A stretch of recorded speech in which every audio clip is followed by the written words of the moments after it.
भाई ये होती है दी बॉयज सीरीज एपिसोड 2 के बाद अब जाकर मजा आया है, लेकिन बस इसके एंड का पार्ट। और अब ये ऐसा क्यों है वो मैं तुम्हें बताऊंगा। तो तुम्हें याद होगा एपिसोड 5 के एंड में होमलैंडर इमोर्टल बन जाता है और हमारा बिली बोलता है रन। ये देखकर ऐसा लगा था कि भाई अब नेक्स्ट एपिसोड में क्या ही क्रेजी हो जाएगा, लेकिन इसके नेक्स्ट एपिसोड की शुरुआत भाई काफी ढीली होती है। सेम वही होमलैंडर गॉड बनाओ अभियान शुरू होता है जो कि हमें एपिसोड 3 से दिखाया जा रहा है और अभी भी कंप्लीट नहीं हुआ है। और हाँ, यहाँ पर फेमस कॉमिक बुक का व्हाइट हाउस सीन को भी दिखाया जाता है, लेकिन ये कॉमिक बुक जैसा तो बिल्कुल नहीं था। यहाँ बस होमलैंडर पेशेंट की चेयर पे बैठकर बस ऑर्डर दे रहा था और इसके बाद ये पेशेंट को भी मार देता है। भाई सच बता रहा हूँ, मैंने सोचा था कि एपिसोड 5 के लास्ट में जो हुआ उसके बाद होमलैंडर व्हाइट हाउस जाता और वहाँ सबको मार कर कंट्रोल लेता, जो बिल्कुल कॉमिक जैसा लगता और हमें वो डर जो इतने टाइम से मिसिंग थी वो भी फील होती।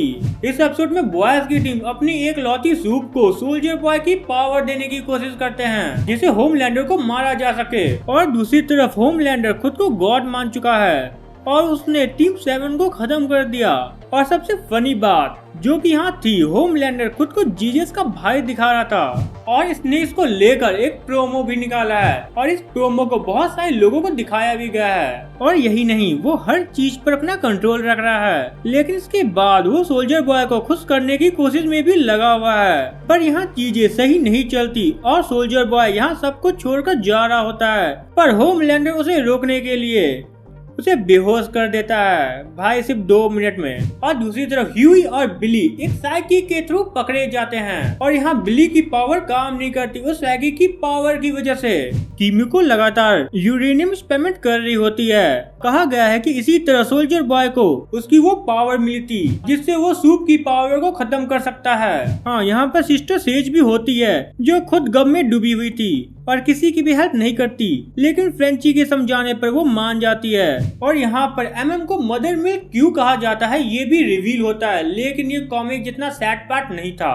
और इसके बाद हम डीप को देखते हैं जिसे पानी में जाना अब मना है, क्योंकि पिछले एपिसोड में डीप ने जो कांड किया था उसके बाद पानी में रहने वाले जितने भी जीव थे उन लोगों ने डीप को धमकी दी हुई है कि अगर वो पानी में गया तो उसका काम तमाम हो जाएगा।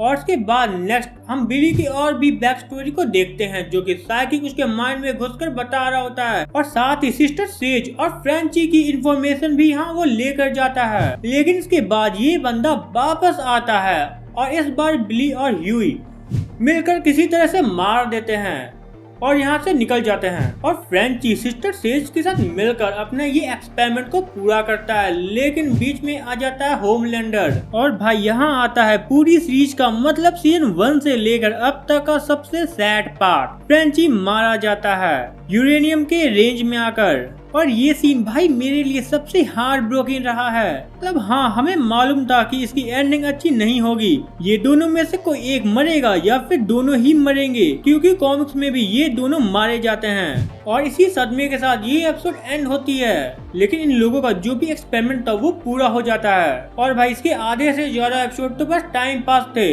यहाँ होमलैंडर इमोर्टल है, लेकिन वो वही काम कर रहा है जो वो पिछले एपिसोड में करता हुआ आ रहा है। और डीप को तो इन लोगों ने पूरा साइड कर दिया गया है। मतलब मुझे नहीं लगता कि आगे के एपिसोड में इसका कोई भी काम होने वाला है, बस मरने के अलावा। जो भी कुछ डीप के साथ हुआ है भाई, इसके बाद तो मुझे लगता है भाई ये बंदा सुसाइड ही कर लेगा। यार भाई इसके सिर्फ 7 मिनट ही कमाल के थे। फ्रेंची भले ही मर गया, लेकिन मरते वक्त भी वो ऑरा फार्म करना नहीं भूला। उसने जाते वक्त भी होमलैंडर को मिडिल फिंगर दिखा के गया है और ये बता कर कि भाई होमलैंडर तू गॉड तो नहीं है। और कुछ भी बोलो, होमलैंडर जो कि अभी इमोर्टल है भाई, ये बॉयज को मारने के बदले बस टाइम पास में लगा हुआ है। इसको कोई मतलब नहीं कि बॉयज की टीम क्या करने वाली है। हाँ, तो अब जो भी हो, अब नेक्स्ट एपिसोड में देखते हैं कि अब आगे क्या होता है। तो इस वीडियो को लाइक करना, सब्सक्राइब करना। मैं मिलता हूँ तुमसे अगले वीडियो में।